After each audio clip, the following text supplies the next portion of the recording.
please enjoy some refreshments afterwards. There will also be, Orly's going to stick around for a book signing, and there are books available that you can purchase at the front with credit card or cash. We'd like to thank the Royal Wine Corp for providing the wine, Essentia for providing their refreshing water. Thanks to my dear friend R.S. Toison and his team at Ugly Kitchen for providing the food. And don't forget to taste the dessert, home cooked by Loreley's beautiful daughters. And speaking of daughters...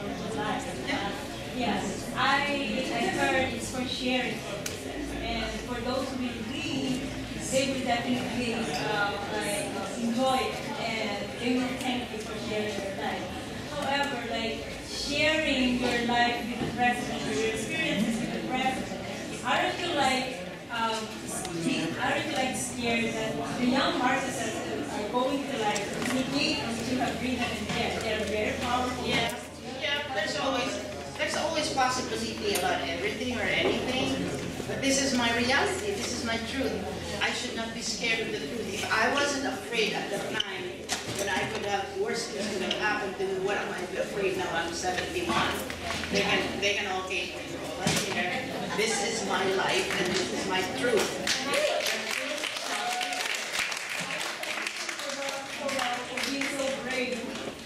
You know, if we don't have the courage to move on, this is a very difficult work. We have to have the courage to survive.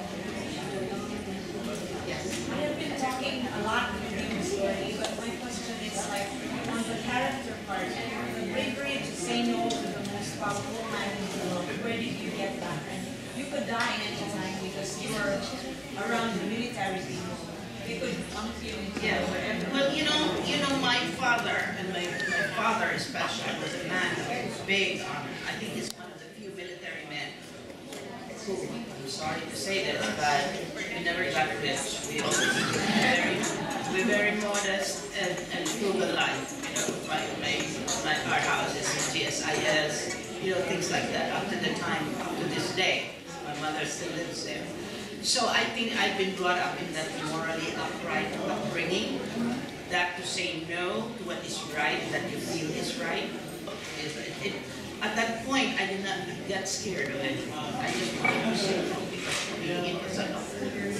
I could have lost my life, I could have worse things like that. But no, I said no. Even after that, I still said no. Remember when he showed me after the Fulbright thing, he said, what do you need? What do you want from me? You can come anytime. I could still have asked for material things or power or anything, and I still said, no, I'm fine, sir. I think I'm happy with a very modest, relaxed life. Thank you. There was a question from the back. Somebody had raised his hand at the back. This gentleman. Hello. Oh, sorry. I did. I asked. Hi, Laura-Lee. It's Lara-Lynn. Hi, Marilyn. Did you want to ask a question? This nuclear plant that Goldberg is supposed to design, is there a nuclear plant? What is it? You said he was a scientist. It was never used. And I think they're using it now as a museum or tourist attraction. Oh. Yeah, I have no idea. I'm not a politician. I'm not in politics. Just to answer your question, Yes, Ambassador will answer you. Filipino people are still paying for that debt. I think around $10 million. Yes, Jesse. Yeah, is that what you call this? It's by the GE, right? By Menzi, am I right? Yeah, well, Westinghouse, and then the son-in-law of Imelda, Menzi. Araneta? So this is a different person. Yeah, but that it's a very controversial. We know about that. After 6 years, I've lived here in America. I've become an educator, and I have concentrated on helping Filipino teachers stay in America. Many of them came here as tourists wanting to have a better life, and I have accepted them being deputy chair of international student advisor at Truro College. I help many of them keep their visas by turning them into students, by accepting them and helping them pass the tests, and I have done this for years and years, and in fact, I am very proud to say that I have some of the graduates from the program here, including Lee, our sponsor, who, is one of those right here, and is very proud, always telling everybody that. And I felt that my job here was God-given, because I had come to so many, hundreds of not only Filipinos, Russians, foreigners who had come, a lot from Haiti, a lot from third world countries, who had to have their master's degree in order to better their lives. So yes, sir. Lordy, coming from the theater myself, I know that the performing field is a very exciting life. So how did you just turn your back on it, and don't you ever miss it now that you're busy? Let me tell you the truth. In fact, in the book, you will see some of the experiences of my daughter's telling me to shut up.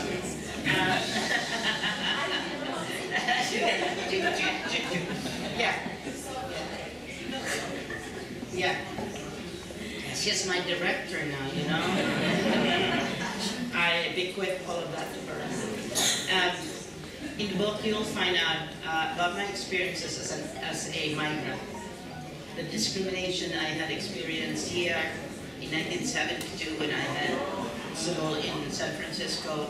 I had gone through the hardships of every Filipino, where you do menial tasks and do little jobs in order to survive. You know, you asked me, I was at the top of my career in the Philippines as an actress when I moved here. I was a widow. I was widowed twice. When my youngest was only 1 year old, when the father died. Between an actress with an irregular paycheck, you could be the biggest star today, and 6 months after you still have no new movie. I said I'd rather be a teacher, and I started at 18,000 a year in a Catholic school in Harlem on 135th Street, when that was like the dumping ground of all the drug addicts and the dead people. But I walked there every day because I know the paycheck would send my children to school properly.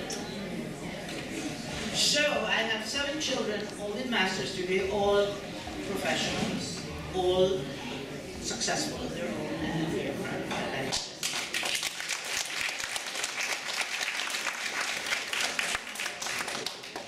It was a regular job I needed, not showbiz. I would like, before we leave, it's Halloween. So I think that you should also look into this book and how interesting it is. These are my own personal stories about the paranormal. They're not made up. Some of them happened in my family. They're not experiences of other people, although I mean to write books about other people's experiences. I have asked the endorsement of Jaime Licauco, the leading paranormal writer and an investigator in Asia and the Philippines. And he's very happy that I have written about my own experiences. I know that there will be a lot of skeptics who would say, this is not true. But in my own life, I do believe that there are other creations outside of us, and they do exist beside us, under us, above us, or wherever they are. In this book, I've had an experience of my own death. And in that death, I understood the trees that were talking.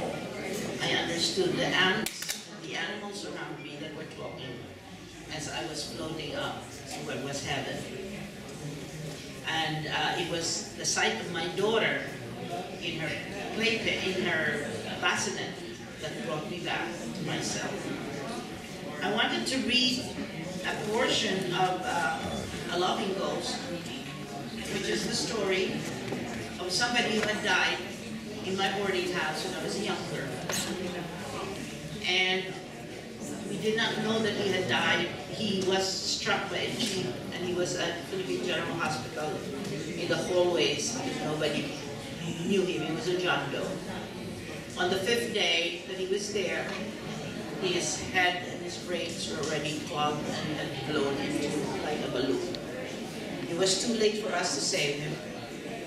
And you know how in the Philippines we believe that when the blooded clothes of someone who dies is still in the there, they will come back and keep coming back for it?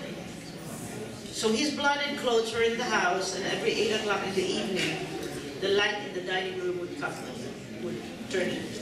In the beginning, we thought it was the bulb. We kept changing bulbs, and it still kept dying. So finally, we just left it at that. And at 8 o'clock, it would open, and we knew he would be home eating his dinner. And after a few minutes, it would turn off. On the third day after his burial, he was from Negros. His body was brought to Negros, and his clothes were brought with him, the bloody clothes. On the third day, I was sleeping with my cousin when, you know, the mosquito nets in the Philippines, we tuck it under the mat so that the mosquitoes wouldn't come in. I saw him with my own 2 eyes as I was awake, go through the wall, walk into the room, tuck the mosquitoes, and kissed me and my cousin together. And then he flipped on some books on the table, and he walked out of the room again through the wall. Without opening the door, he just walked. Now, I don't think I imagined that, but I was hysterical. And so I believe that we do have a spirit, we do have our soul, and there are other beings in this world outside of ourselves. Happy Halloween.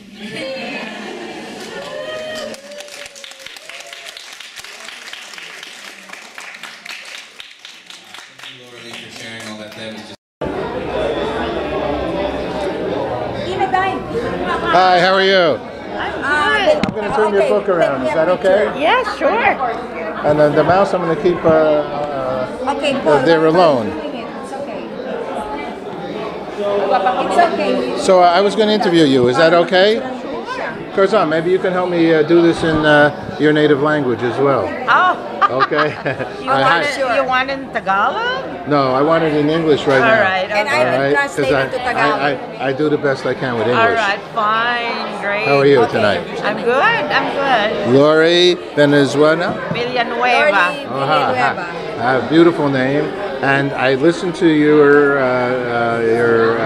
thoughts and shared that with everybody here. My name is Paul Slatkus. I'm a broadcaster of Good News. Our show's called Good News Broadcast. And I wanted to ask you, I'm from Tarrytown. It's a little town that is the legend of Sleepy Hollow. I know Tarrytown, yes. And so Halloween, actually, I'm going to make this a Halloween special. Right. Because I'm from Tarrytown. Yes. And you just gave me that story about the mosquitoes and I got goose pimples. You got me scared. So what do you think about Halloween and about supernatural way of thinking? I'm going to call it. I actually don't like the word supernatural. I like it called as paranormal because supernatural is almost like a different world, you know, but this is indeed a different world, except that coming from you, it's your different sense. You have a different sense, so it's beyond the normal. Okay. Beyond the normal from your point of view, from me, from the person. So you know what, I'm going to do this. I'm going to, of course, ask you the same question in the native. You two speak the same, you know, there's 750, 8,000 different Filipino languages, I heard, right? I do. Oh, wait, what, that's islands or languages? Islands. Oh, okay. Islands. So I ask the same question, like, what is paranormal? Okay. Ano ang paranormal? Paranormal ay, alam mo na yung nararamdaman mo lampas sa normal mong pagkatao. Yun ang paranormal. Like, spirits is not within the normal realm. Dwarves and fairies are not within the normal realm.